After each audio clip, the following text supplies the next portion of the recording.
So anybody could have called the offense for the Houston Texans. If you're going to run the same plays over and over, that's not working. Houston is heading to the moon. And to head to the moon, you got to have you some astronauts.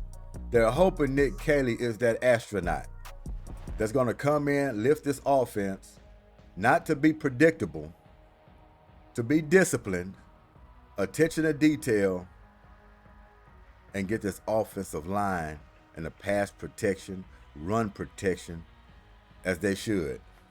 Whatever the player said, whatever coach wanted him to run, he just didn't have his own mind on the play calling, the formations. I've covered that. Tank Dell in the trenches, on a running play, blocking, should never happen.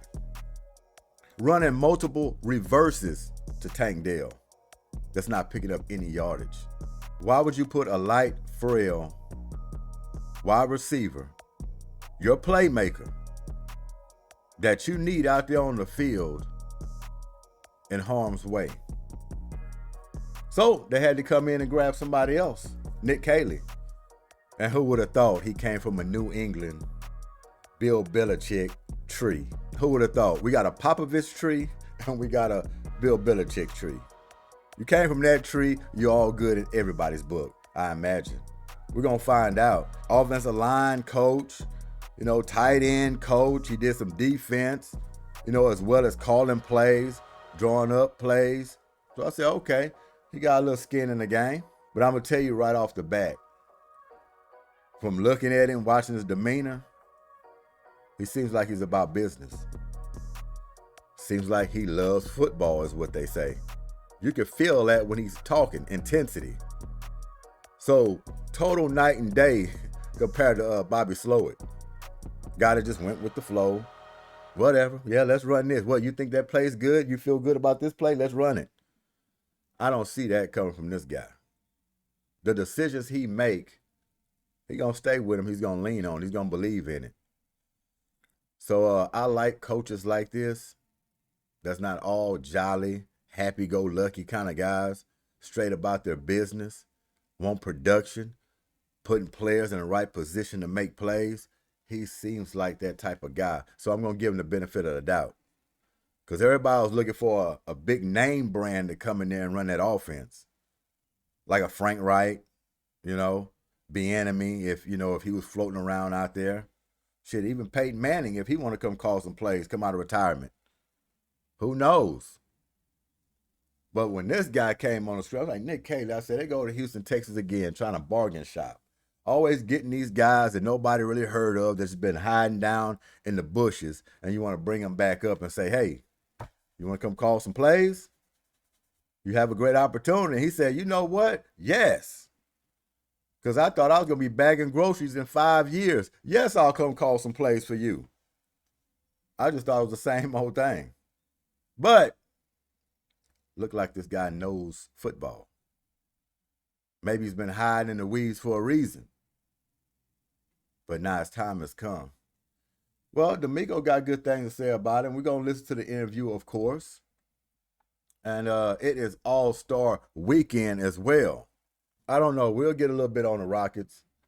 Yeah, they're falling from grace right now. If they don't watch it, coming back after this All-Star break, they're going to find themselves battling just to stay in a play-in. It could get that serious. This team has lost what they were doing at the beginning of the season, relying and leaning on that defense. They have to get back to playing that style of defense and letting it create their offense. Offense, we really don't have a problem. We got enough scores. When we get everybody back healthy, of course. Got to have Fred VanVleet back in the lineup. Jabari Smith would be nice. Even though Jabari Smith wasn't playing all world when he was out there, but he is a great shooter and he can spot up, hit some threes, grab some occasional rebounds, adjust some shots, make some blocks, that and the other. But Fred VanVleet is the one that's really missed. Organizing this team, getting them in the right spots, taking the clutch shots down the stretch, getting to the free throw line. Houston right now is playing hero ball. They're doing everything in the game to lose it. Big key things in the game that will lose you the game, they're doing all of them. All of them. So, yeah, it's time to get a little nervous right now because you had home court advantage. You keep bouncing from 5 to 4. You went from 2 to 5. I think what you're in 4 now, maybe 5. It keeps changing every game. They have to get a winning streak. Jalen Green, Alpha Shingun, they're nice guys. They're potential all-stars. Alper's an all-star this year, but Jalen Green, he has all-star talent. But I'm going to tell you this. If they don't get nobody else in there, a dog, in the long run, a true grit, up and becoming superstar or a superstar already, this team is not going to win no championship playing the way they're playing right now. You got to have go-to guys in crunch time.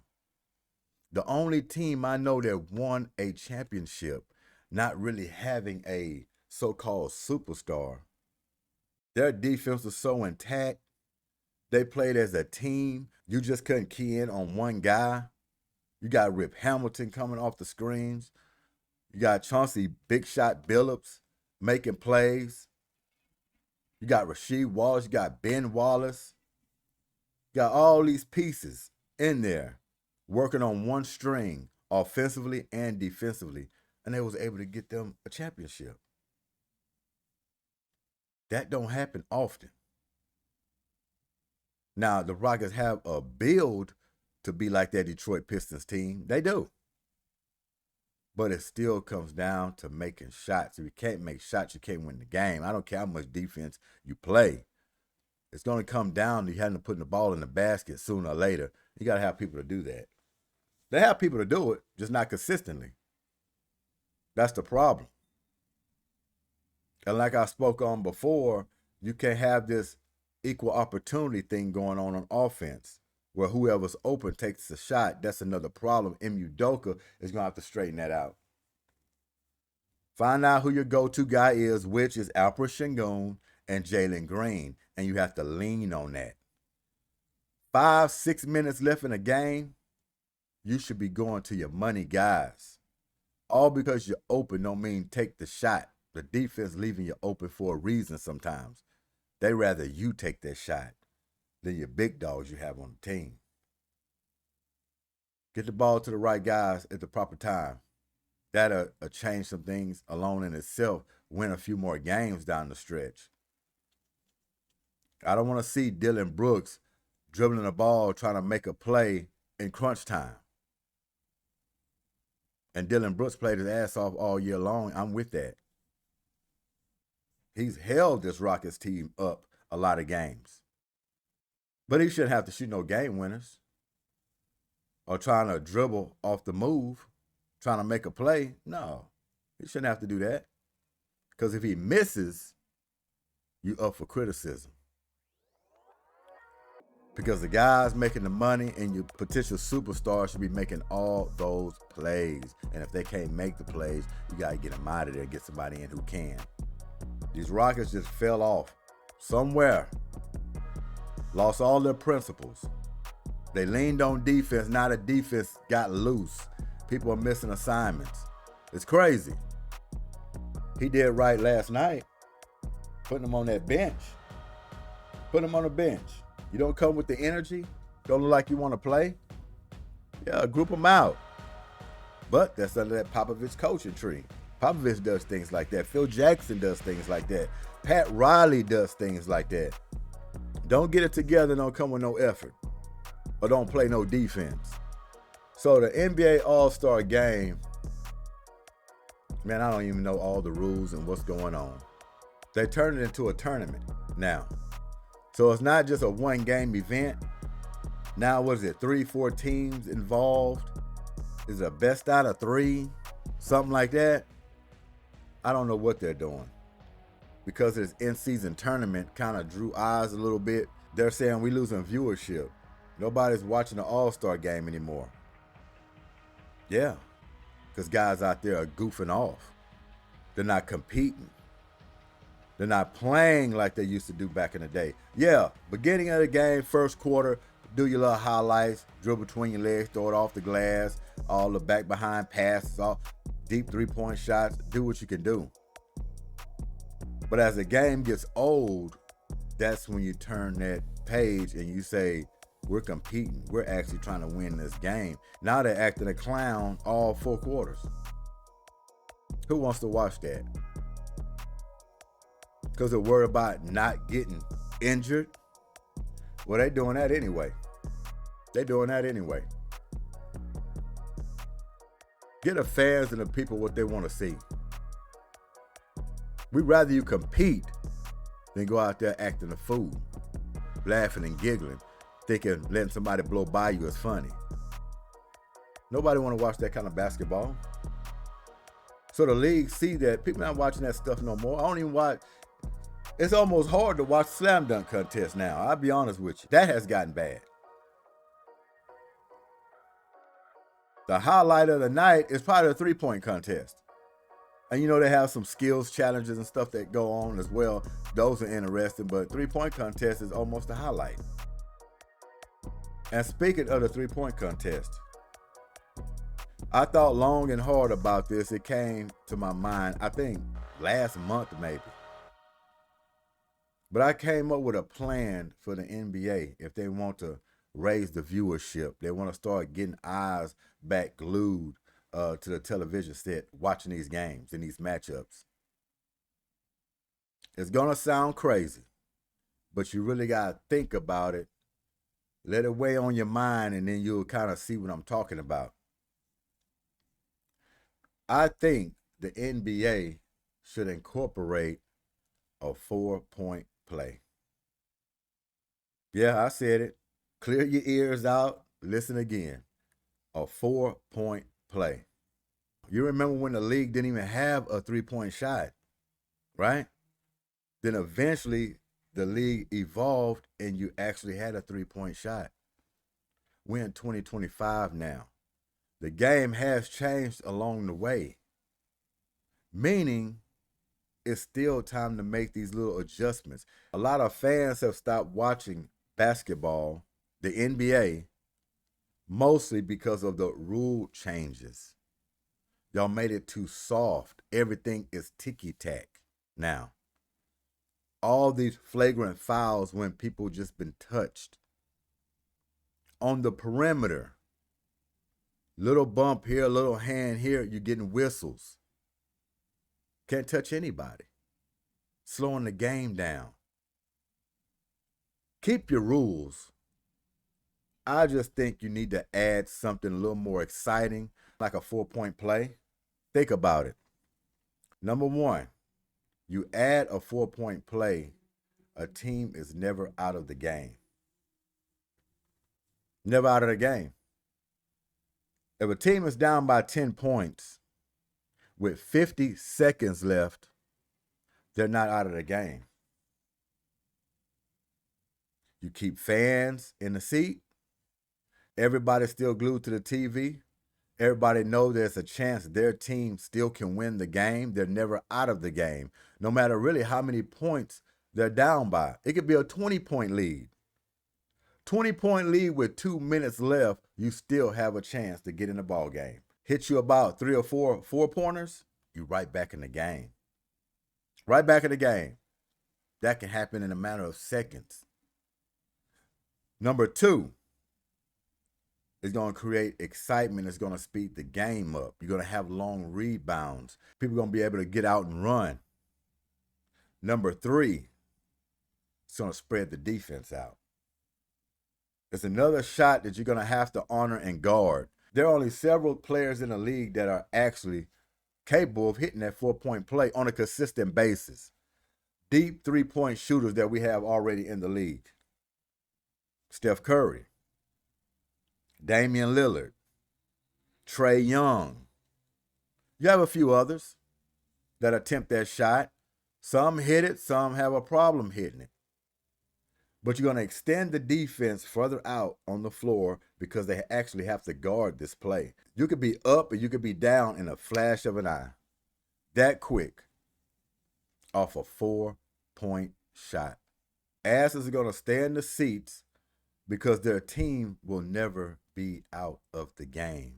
There always will be hope of them coming back and winning the game with a 4-point play.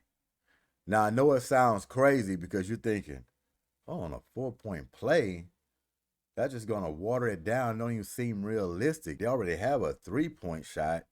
Why would you add a 4-point shot? Think about it. 2025, everything's evolving. The league is in trouble. The NBA, viewership. That's why they tinkering and trying all these different things. Now you see what they're doing with the All-Star game. Turn into a tournament, which might not be a bad idea to turn into a tournament. Because if you have one game, All-Star game, two teams are thinking, oh man, we're just going to play around, have fun, get a crowd, a little bit of something, what they want. You know what I mean? We're going to tell each other, don't play too much hard defense. You end the game, you still get your money. Everybody's happy, right? If you turn it into a tournament, when they're already competitive by DNA, anytime you put any kind of tournament together, an automatic switch goes off in your head of competition. Hold on, there's something to win. Yeah, we can actually win. We could be the best out of the tournament. See, when you do that, competition rises because everybody wants to win. And that's what the league knew. That's why they did this in-season tournament, trying to juice it up halfway or middle of the season. Knowing it's 82 games, people going to get disinterested. They really don't follow anywhere until after the All-Star break when it starts narrowing down. Teams are actually playing for real. That's when they want to tune in. So you're doing this little in-season tournament, right? Fancy up the courts and everything, draw attention to people's eyes like, oh, what's going on here? When they just turn the TV, you wondering, you ain't never seen basketball in your life. You're going to be like, oh, what's up with all these colors? Look at that floor. What? You're going to leave it there for a while. So, yeah, the league is pretty brilliant. And now they incorporated in the All-Star game. And we're going to see how that's going to go. But they're trying something. And that's why I say they can go further than that. As simple as just incorporating a 4-point shot. We got deep shooters in this league already. They're already shooting a 4-point shot. When they pull up, just add it and see. It will excite the NBA all over again. You're never out of a game, no matter what's on the clock and how many points you're down by. As long as you got that deep shooter who's accurate and who can knock them down.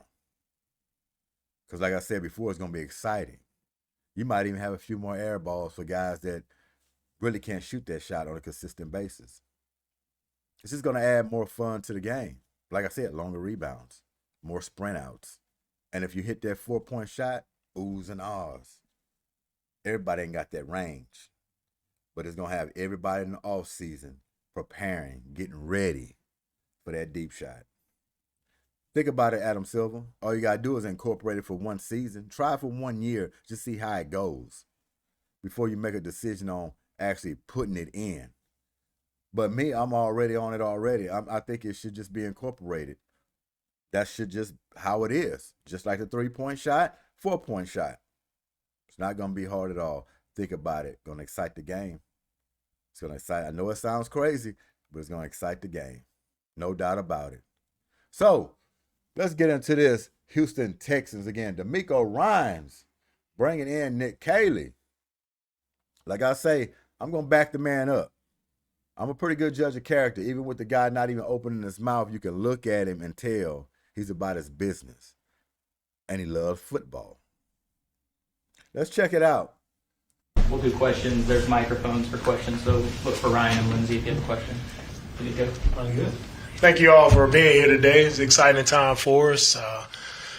As you all know, we made a move at the offensive coordinator spot, and it was I went through a long process, thorough process of interviewing a lot of great candidates, college and pro candidates, and I'm thankful for the McNairs, thankful for Nick Caserio and his help, their involvement in supporting me through this process.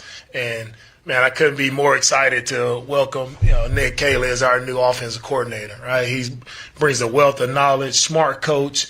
He's coached on the defensive side, offense, coached multiple positions, worked with a lot of different people, various schemes, not just beholden to one scheme. He's very well versed. Shots fired. run game, pass game, protection. Like, he's well versed in it all. So very smart coach, very energetic guy, great leader. Everybody I talked to about throughout this process had nothing but awesome things to say about Nick and his approach, the players that he's coached. Like, there's nothing but rave reviews about Nick and how he's helped guys in their careers. So I'm excited to work with him. I can't wait for our players to get here and work with him. I know they'll feel his energy, feel his excitement, and what he's able to bring to our team. So with that, I just want to welcome Nick. Caley is our new offensive coordinator. I appreciate it. D'Amico, I just want to, it's great to meet everybody. I'm extremely thankful for the McNair family, for Coach Ryans, for Nick Casario, for the opportunity to be here in Houston. Really looking forward to getting going and excited to visit with you guys today. If you can introduce yourself when you're going to ask your question. Go ahead, Christy.